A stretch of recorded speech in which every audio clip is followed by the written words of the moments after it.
Mi casa no va a caer porque está construida sobre la roca. Escucho, atiendo, entiendo, discierno, amo y aplico tu palabra en el nombre del Padre, del Hijo y Espíritu Santo. Amén. ¿Por qué estamos en el libro de Hechos y por qué nos encanta ir línea por línea, versículo por versículo, capítulo por capítulo, dependiendo de los momentos en que nos encontramos con la palabra? Hay temas largos, hay temas cortos y vamos según el Espíritu Santo nos va guiando. Quizás pueda terminar hoy lo que se leyó, quizás no, vamos a ver cómo se mueve el Espíritu de Dios en eso. Pero ¿por qué hacemos esto? Porque estamos haciendo todo lo posible que cada persona que viene a la iglesia entienda el potencial que hay, la bendición que hay cuando usted lee las Escrituras, cuando usted pausa y toma tiempo para leer las Escrituras. Es una cuestión de aprendizaje, es una cuestión de crecimiento y es un hábito diario que tiene que haber en nosotros. Nosotros tenemos que estar continuamente leyendo las Sagradas Escrituras desde la mañana hasta la tarde, en la noche, cuando vamos a dormir. Y tomar algún sistema, algunas veces el sistema que yo tomo es libro por libro, versículo por versículo, empiezo de Génesis y termino, Dios mediante el fin del año, te estoy terminando en Apocalipsis, pero voy a ese ritmo continuamente leyendo la palabra para mi propia alimento. Porque como pastor yo no puedo estar solamente alimentando a ustedes, sino alimentándome yo. Eso sería un gran fracaso, ¿no es cierto? Sería una gran ironía. Entonces, no únicamente para el púlpito, sino para mi vida personal, la vida diaria, porque Dios, su primer lenguaje para hablar a nosotros, ¿cuál es? Las Sagradas Escrituras. Amén. Entonces, hoy tenemos presentaciones de bebés, no se preocupen. En un ratito, cuando terminemos la palabra, vamos a presentar los bebés. Pero hoy, si quiere, entendamos este capítulo, principio del capítulo, de lo que es el libro de Hechos. Voltea allí conmigo, Hechos capítulo 4. Y vamos a mirar este episodio tan especial y lo que se da, grandes entendimientos. Cuando crecí en el Señor como estudiante de la palabra, al principio yo era muy dado a lo que es el apóstol Pablo, precisamente porque Pablo, hay gente que dice, no, Jesús estableció el cristianismo y Pablo no lo interpretó. Por las cartas tan poderosas de Pablo, por la vida de Pablo anegable, un hombre bien preparado en las Sagradas Escrituras, un hombre que ha estado bajo la universidad de un gran maestro Gamaliel y un hombre que era bien dado a lo que es la literatura del Torá. Entonces, muy diferente, vemos a un Pedro, un pescador. Y me di cuenta, leyendo despacio a esto, de la grandeza de Pedro. Un hombre que había negado a Jesús unos 50 y algo días antes de este episodio. Un hombre que había sido restaurado por Jesús. Imagínense si Jesús hubiera pensado de esta manera. A los que me niegan y son tóxicos por negarme, los dejo atrás. No hubiéramos encontrado el libro de los Hechos, lo que hizo Pedro. Pedro entendió y se fortaleció en la restauración que le dio su amo, su Señor, su Maestro, el Rey de Reyes y Señor de Señores. Cuando usted sirve al Señor, cosas grandes pasan. Y Dios toma a una persona débil para avergonzar al fuerte, a un necio para avergonzar a un sabio. Pero lo lindo es que el débil no se queda débil toda su vida, ni el necio se queda necio toda la vida. Dios lo transforma porque el Evangelio tiene poder y tiene poder de transformación. ¿Cuántas personas aquí, todos tenemos una X en el pasado, todos tuvimos un pasado medio raro, ¿no es cierto? Unos más que otros y bueno, pero todos tenemos un pasado. Lo lindo es que en Cristo Jesús tenemos solamente un pasado, tenemos ahora un presente, como dicen las Sagradas Escrituras, que las cosas viejas pasaron y aquí todas son hechas nuevas. Y como el Señor, ahora que estamos nosotros en el presente, tenemos un excelente y lindo futuro. Pase lo que pase en esta tierra, suceda lo que nos suceda a nosotros, sabemos para dónde vamos y en quién hemos confiado. Amén. Entonces entramos al capítulo 4 y está de nuevo la gran figura del apóstol Pedro y al lado con Juan. Y están en ese momento ellos para ser abordados por el concilio. Ahí empezamos con el primer versículo. Hablando ellos al pueblo, vinieron sobre ellos los sacerdotes con el jefe de la guardia del templo y los saduceos. Aquí vino la pandilla religiosa, la mafia religiosa contra los hijos de Dios. La noticia del milagro del hombre lisiado estaba corriendo por todo Jerusalén. Y justo llega a los sacerdotes, al jefe de la guardia del templo, a los saduceos. Este grupo se sintió amenazado por el incidente, porque obviamente ellos vivían de la religión. Ahora los van a desplazar por lo que está pasando entre estos llamados los del camino, los que siguen a Jesús. Entonces, ¿cuál fue el sentimiento de ellos? Se sintieron, y más no solamente se sintieron, se resintieron. Resentidos, versículo 2, que enseñasen al pueblo y anunciasen Jesús la resurrección entre los muertos. Como estaban entre ellos saduceos, siempre había un tema de conflicto, de interpretación del Torah entre los fariseos, como lo fue el apóstol Pablo más adelante, descubrimos eso, y los saduceos. Los saduceos no creían en lo que es la resurrección, los fariseos sí, pero no al nivel de que los dos grupos creyeran en la resurrección de Cristo, obviamente. Entonces, ellos creían a su manera, diferente, pero a su manera, y por eso los saduceos estaban tan molestos con estos hombres llamados a predicar el evangelio. Y les echaron mano y les pusieron en la cárcel hasta el día siguiente porque ya era tarde. Era una manera de intimidar, una manera de decir, ok, vamos a que se queden en la cárcel y lo piensen bien, y mañana veremos, mañana vamos a tratar con ellos. La decisión de ese concilio fue inmediata, detenerlos y ponerlos presos para intimidarlos y eliminar cualquier actividad de proclamar el evangelio. A eso es lo que ellos temían. Pero muchos de los que habían oído la palabra creyeron y el número de varones era como 5,000. Mira lo que estaba ya pasando. En el primer discurso, ¿cómo empezó el primer discurso de Pedro? Por una interpretación, por una explicación de lo que estaba pasando. 120 personas en el aposento alto están recibiendo y pronto llega el poder de Dios sobre ellos. Y ellos salen del aposento alto hacia el templo y en el camino, en la trayectoria entre el templo, el aposento alto y el templo, empiezan a hablar lenguas diferentes y empiezan a hacer ruido y la multitud los sigue y empiezan a decir, no, estos están embriagados. Un momento, voy a explicarles. Son las 9 de la mañana, no pueden estar embriagados. Y empieza a declararles y a llamarlos a arrepentimiento. Y 3,000 personas que escuchan el mensaje se arrepienten y vienen a Cristo. Por una explicación. Después en el templo, cuando entran y ven a este hombre ahí lisiado, que ya estaba resignado a vivir como vivía, de la limón de los demás, se sentaba, era una institución ahí ya en Jerusalén, se sentaba a la entrada del templo, la hermosa.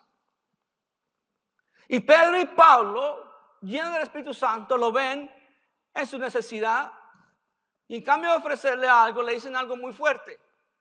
Oro y plata no tenemos, pero en el nombre de Jesús, levántate. Porque hay poder en el nombre de Jesús. Y se levantó. Y no se quedó afuera siguiendo con su profesión de estar mendigando. ¿Qué hizo? Entró al templo con gozo, con alegría, saltando y agradeciendo a Dios por el milagro que había sucedido en su vida. Él nació así. Más de 40 años. Entonces vienen a preguntarle a Pedro sobre el milagro, porque todos se aterran ahí, los están al lado, cerca del pórtico de Salomón, están ahí todos y preguntan. Y Pedro otra vez tiene la oportunidad de decirles y enseñarles sobre la salvación y la resurrección de Cristo. Y ahí otras personas reciben a Cristo y ya vamos en 5,000. Hay poder en el evangelio. Pero los que habían oído la palabra creyeron en el número, los varones, era como de 5,000. Pedro, como líder, se convierte en un gran pescador de hombres. Los que conocen de pesca, ¿alguien conoce de pesca aquí? ¿Algún pescador? Uy, entonces no puedo explicarles bien esto. ¿Sabe la importancia de lanzar el anzuelo o la atarraya en el tiempo indicado y en el lugar indicado? ¿Sí o no? ¿Se acuerdan cuando Jesús les dijo, tiro a la derecha? Habían tratado de pescar toda la noche y tiraron a la izquierda, tiraron a la izquierda, tiraron hasta Jesús vino, tiraron a la derecha.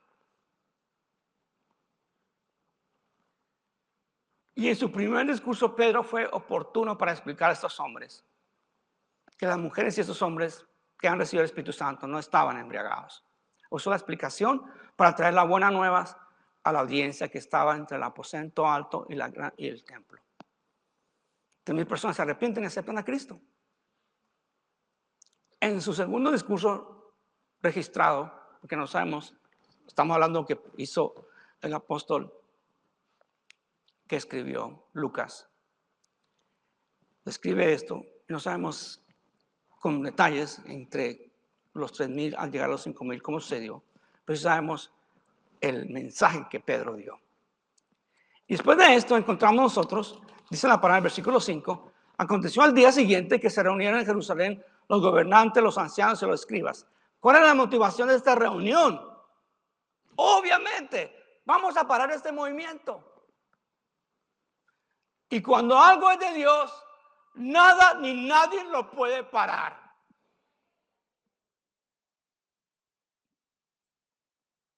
En mi clase dominical estaba enseñando hoy sobre los dones del Espíritu Santo y estaba explicando cómo a través de los años en esta iglesia, y no estoy hablando del edificio, sino de ustedes, personas, hemos pasado por tantas circunstancias y aquí estamos todavía.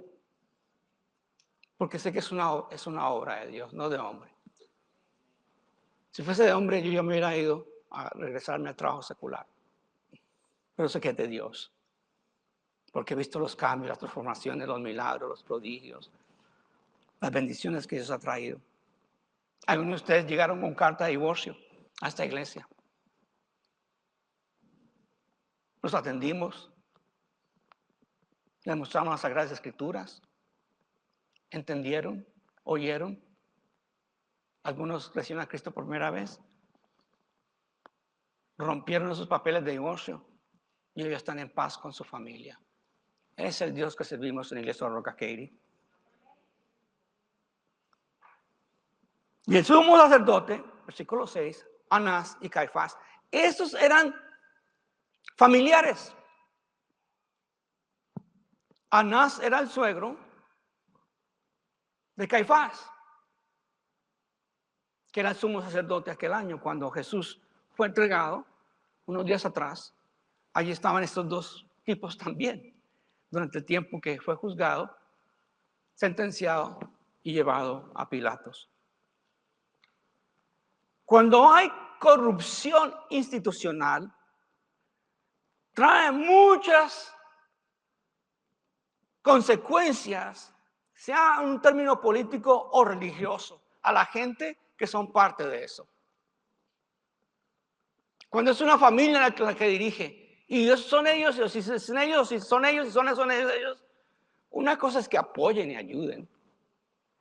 Amén. Yo soy bendecido con mi familia que apoya y ayuda, pero no dirigen. Siempre están apoyando y son de mucha bendición. Voy a nombrar acá uno de ellos, pero si me falta uno de ellos, se me olvidó. Pero miren lo que había aquí. Lo que es la corrupción institucional. Se crea un sistema que crece y es difícil de controlar o desplazar. Algunos de ustedes, hermanos que vienen de diferentes países, luchan por un cambio por su país y desean un cambio por su país. En Colombia, pero lo que es el rollo, círculo de la gente que por muchos años ahí corrompen y dañan una nación. Aquí tenemos en este país, es un gran ejemplo ahora. No tiene que ir a Centroamérica y Sudamérica de lo que está pasando con gente que ha estado en el poder por años. Y a veces ya no saben de su derecho a su izquierda la diferencia, quieren estar jubilados atrás, pero sí en el poder. porque el poder atrae, porque el poder corrompe. El poder del mundo. Cuando estamos más sometidos bajo el poder del reino de Dios y su justicia.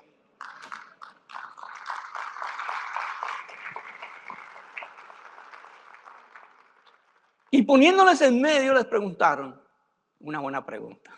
Y mira que le preguntaron a Juan y a Pedro. Y Pedro como que no le gustaba contestar las preguntas, ¿no es cierto? ¿Con qué potestad, en qué nombre habéis hecho vosotros esto? Obviamente ellos, como tienen autoridad, pues estaban preguntando con autoridad. Buena pregunta. Algunas veces, queridos, cuando usted comparte el evangelio con otras personas, ¿se acuerdan que les enseñé cómo compartir el evangelio? Les enseñé algo rápido que se empezaron ustedes a memorizar. ¿Se acuerdan? Romanos 3, 23. Gracias, pastor. Romanos 5, 8. Muy bien. Romanos 6, 23. Romanos 10, 9 y 10, 10. 13, gracias, y 13. Cerramos con el 13. Conozca esos versículos. Pero usted no va a hablarle a tu vecino Romanos 3, 23. Porque todos han pecado y están destituidos de la gloria de Dios. No. Usted va a hablarles, conocerles, amarles, a brindarles unas pupusas, unas empanadas o un asado, si eres argentino. A traerlos con amor. Y ya lo demás vendrá por añadidura. Solamente el 4% de los que vienen el domingo a la iglesia comparten a Cristo. Mire la diferencia de esta gente. Estaban amenazados a muerte. En caso que se diera, están en peligro de eso, porque ya había pasado por ese mismo capítulo Jesús. Pero es el versículo 8. Entonces Pedro, aleluya, lleno del Espíritu Santo, les dijo: gobernantes del pueblo y ancianos de Israel. Amada iglesia, cuando usted habla de Dios, el que te llena la boca es el Espíritu Santo. Usted puede ser muy simpático, muy guapo, muy carismático, muy bien vestido, ser muy letreado, hasta tener un lindo gremio de academia, tener por todas partes todo tipo de títulos en su pared. Pero no es que se requiera. Es bueno eso. Es una añadidura. Pero principal para todo creyente en su vida personal, para vivirla y para compartirlos con otros, depende del Espíritu Santo. Nuestra dependencia de esta iglesia es total dependencia del Espíritu Santo. No dependemos de nuestra sabiduría, porque nuestra sabiduría nos puede engañar. No dependemos de nuestras emociones, porque las emociones engañan. Pero dependemos de los principios que están ya escritos, inspirados por el Espíritu Santo en estas sagradas escrituras, y dependemos de la voz del Espíritu Santo continua en nuestra comunión con Él diariamente.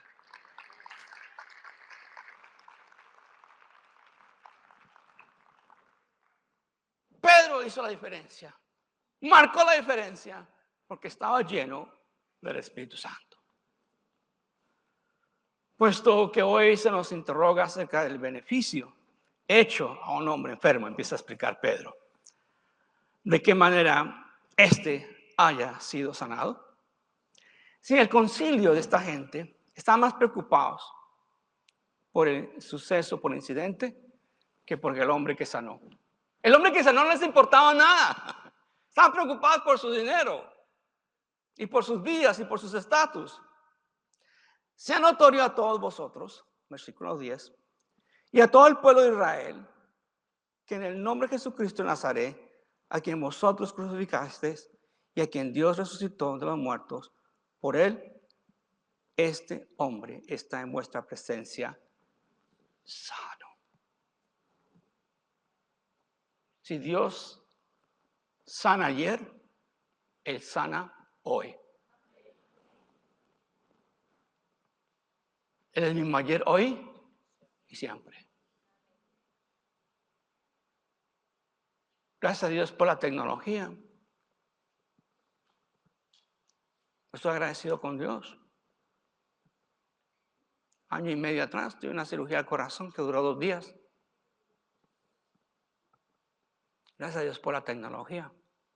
Aquí estoy presente ante ustedes con más fuerza que nunca. Pórtense bien porque me tienen para largo. Ustedes o no. Yo dependo de Dios. Pero la sanidad no vino únicamente por esos doctores que me operaron. Gracias a Dios por ellos. Pero el que me abrió las puertas para todo eso fue Dios. El que sana es Dios, porque Él es Jehová Rafa, nuestro sanador. Él puede usar como Él quiera, lo que Él quiere, como Él quiera, para sanarte.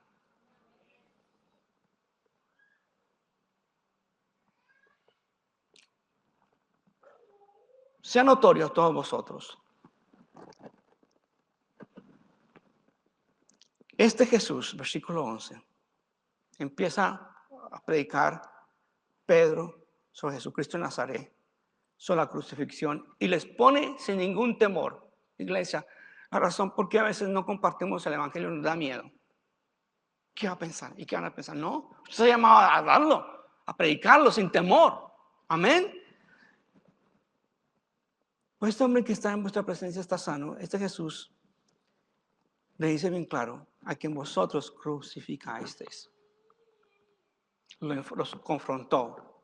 No tuvo temor de decirlo.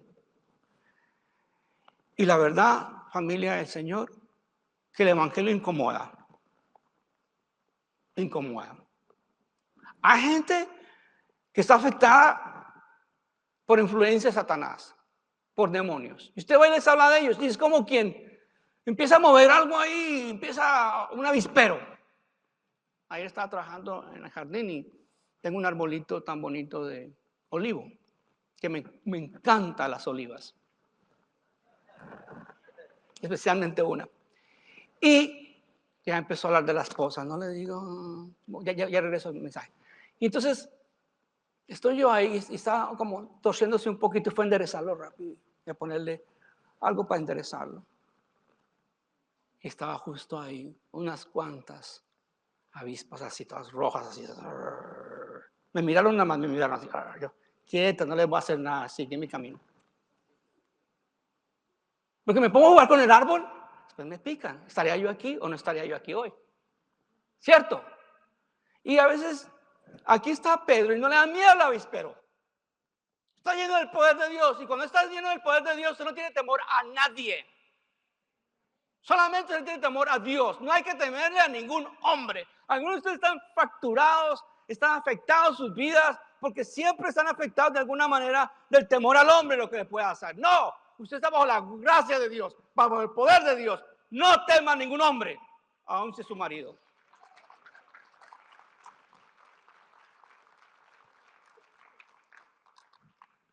Deme agua fresca, sirva para algo. Pobrecita, mi esposa está afectada con su salud.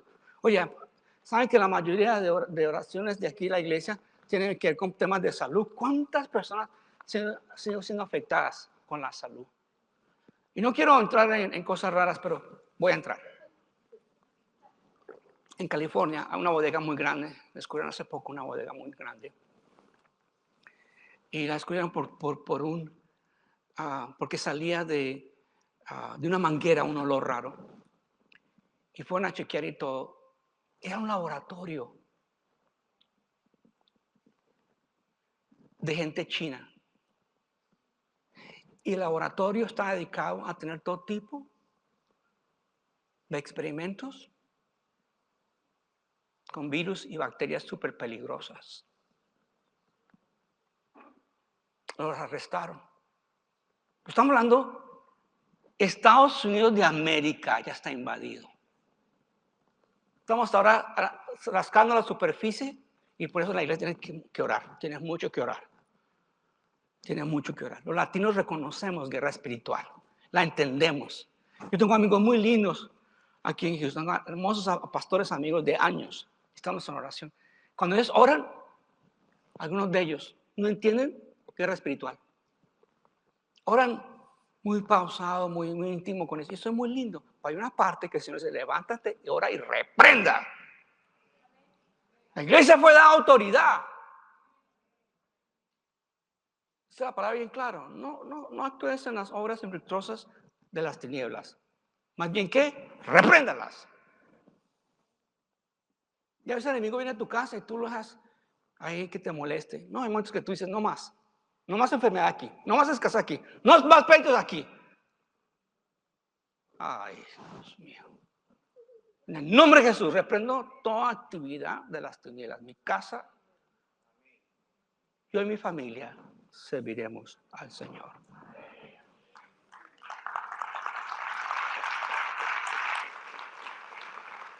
Este Jesús es la piedra reprobada por vosotros, los edificadores, la cual ha venido a ser cabeza del ángulo.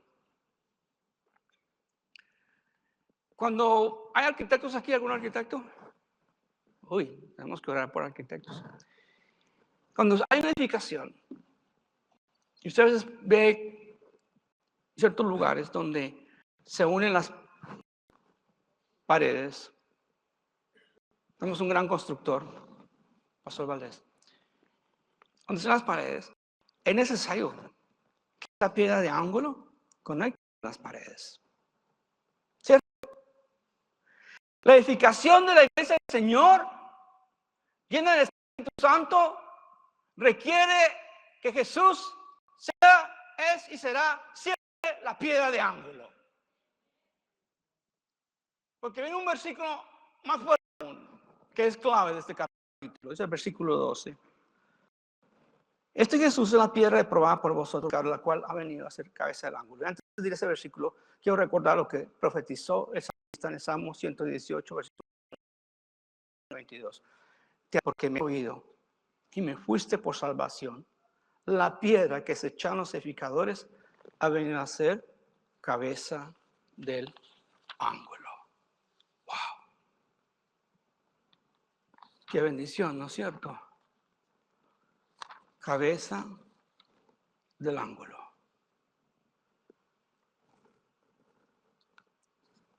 Entonces entramos a este versículo tan especial que nos advierte a nosotros algo muy fuerte para reconocer y tiene que ver de nuestro llamado. Porque él mira lo que dice. Y en ningún otro hay salvación, porque no hay otro nombre bajo el cielo dado a los hombres en que podamos ser salvos. Buda no puede salvar. El nombre de Buda no puede salvar. Hare Krishna no puede salvar. Mahoma no puede salvar. Alá no puede salvar.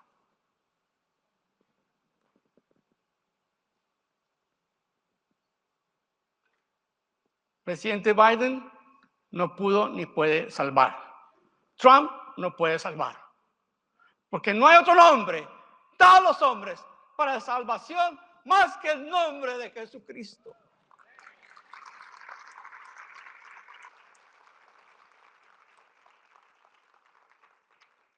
Ese nombre que es sobre todo nombre. Juan nos dijo, porque de tal manera amó Dios al mundo que ha dado a su Hijo unigénito, para que todo el que en él crea no se pierda, más tenga vida eterna. Porque no envió Dios a su Hijo al mundo para condenar al mundo, sino para que el mundo sea salvo por él. Filipenses 2, 10 al 11 nos recuerda, para que en el nombre de Jesús se doble toda rodilla de los que están en los cielos y en la tierra y debajo de la tierra, y toda lengua confiese que Jesucristo es el Señor, para la gloria de Dios Padre. Usted lo puede confesar hoy, para que también sea aceptado en el cielo. O lo va a confesar cuando usted descubra que lo rechazó a Jesús y se está bajo la tierra. Y le va a tocar doblar rodilla y reconocer que eres el Señor. aun si no eres salvo. Jesús mismo dijo, yo soy el camino, la verdad y la vida. Nadie va al Padre si no es por mí. Efesios 3:13 nos dice, también vosotros, habiendo oído la palabra de verdad, el evangelio de vuestra salvación, y habiendo creído en él, fuiste sellados con el Espíritu Santo de la promesa, que es las arras de vuestra herencia hasta la redención de la posesión adquirida para alabanza de su gloria. Entonces, aleluya. Versículo 13, entonces, me encanta el entonces. Viendo el denuedo de Pedro y de Juan, sabían que eran hombres sin letras y de vulgo, que significa personas culturalmente muy superficiales, se maravillaban y reconocían que habían estado con Jesús. Mientras que Pablo fue un fuerte estudiante del Torá, celoso de la ley, Pedro era diferente su historia. Pedro había estado con el Mesías, con el Verbo. Porque en el principio era el Verbo y el Verbo era con Dios y el Verbo era Dios. Y el 1:14 Juan dice, y aquel Verbo fue hecho carne y habitó entre nosotros y vimos su gloria, gloria como el unigénito del Padre, lleno de gracia y verdad. Mientras que el concilio reconocía y conocía muy bien este grupito de Caifás, Alejandro, Juan, no el discípulo de Jesús, sino otro Juan, Anás, conocían mucho de la literatura, del tema de bendición que es las Sagradas Escrituras, del Antiguo Testamento, los primeros 5 libros del Pentateuco, muy reconocido por esa gente. Pedro había estado con el Verbo. Y cuando usted está con el Verbo, cosas pasan. Cuando usted le dedica tiempo a Dios, cosas pasan. Cuando usted se esmera por estar con Jesús, hablar con Jesús, aunque te piensen que estés medio loco, hablando a veces en voz alta. No sé cuántas veces mi esposa pensaba, Jorge se me volvió loquito. Pero a mí me gusta hablar con el Señor en momentos así, y a cualquier momento, aparte de la oración diaria, etcétera, etcétera. Pero cuando usted está con el Señor y ha pasado tiempo con el Señor, la unción del Espíritu Santo va a ser reconocida con sus palabras. Lo que sale de su boca sale para edificación, sale para consuelo, sale para exhortación, porque usted ha estado tiempo con el Señor. Y el que pasa tiempo con el Señor es reconocido. Lo que haces en privado, Dios te bendice en público. Tenga tiempo con el Señor y gánese a su familia, y gánese a sus amigos, y gane a desconocidos. Mientras que llega el pianista, ahí vamos a parar por hoy. Quiero en esta mañana apelar a dónde estás tú en este momento. ¿A dónde estás tú con el Señor? Pedro y Juan recibieron valentía donde no tenían. Pedro parece uno cuando negó a Jesús ese jueves. Y hasta dijo palabras obscenas, groserías. Y hasta se intimidó cuando una jovencita le dijo, usted es parte de esos hombres que hablan como tú. Porque reconocieron su acento de Galileo. Y Pedro se asustó.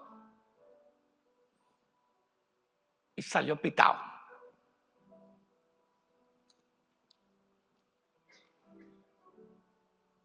Hasta de una jovencita que lo asustó, se asustó y salió pitado. Ese mismo Pedro se levanta con poder, se predica los mensajes y ahora contesta a una audiencia preparada para dañarlos. Les contesta con poder. No tuvieron otra cosa más que decir, dejémonos en paz a estos, llevemos la fiesta tranquilos, porque hay evidencia que ese cojo se levantó y se sanó. Porque cuando usted camina en Cristo Jesús y cosas pasan, siempre queda una evidencia. Su vida tiene mucho por venir. Siempre y cuando pases tiempo con Jesús. Perdone que repita lo mismo, pero a veces es bueno repetir. Viene Alex Campos y llega toda esta gente en los dos servicios. Se pelean por las sillas del frente. Se pelean por sacarse fotos al lado de Alex Campos. Se llegaron a entrevistarlo. Interesante.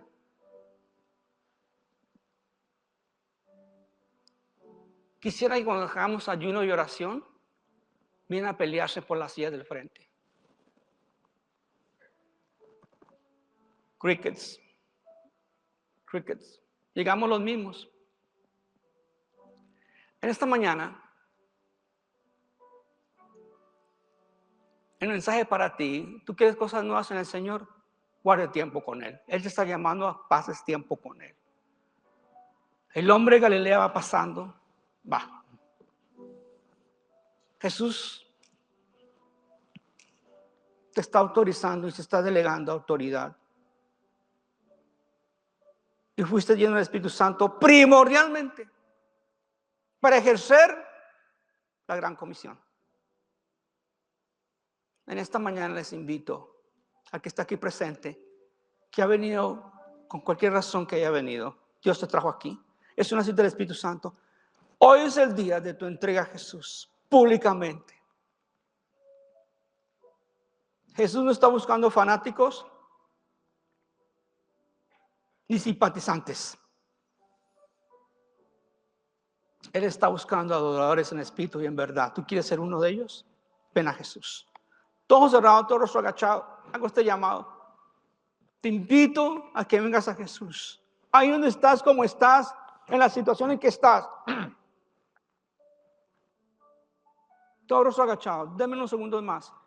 Solamente aquellos que dicen, hoy voy a tomar un paso de fe y voy a querer caminar con Jesús. El resto de la vida que me queda aquí, poca o mucha, voy a caminar con Jesús.